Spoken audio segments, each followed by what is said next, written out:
করেছি ফ্যাসিস্ট আওয়ামী লীগের নিষিদ্ধের দাবিতে, এবং আমরা বলেছি আওয়ামী লীগকে নিষিদ্ধ না করে আমরা এই মাঠ ছাড়ব না।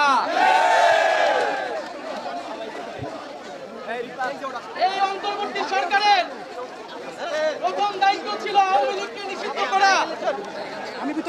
আমরা সরকারের ভিতরে সরকারের বাইরে সবসময় সেই দাবি বলেছি, কিন্তু আজকে 9 মাস পরে আওয়ামী লীগ নিষিদ্ধের জন্য আমাদেরকে রাজপথে নামতে হচ্ছে। আমরা কি স্লোগান দিব?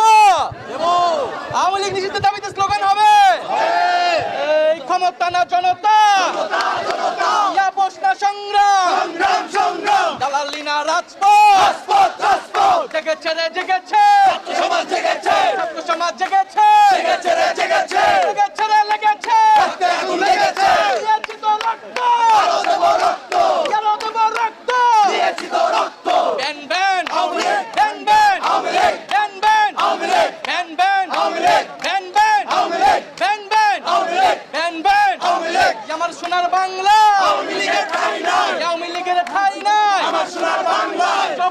বাংলা, আওয়ামী লীগের ঠাঁই নাই, সারা বাংলা খবর দে, মুজিববাদের খবর দে।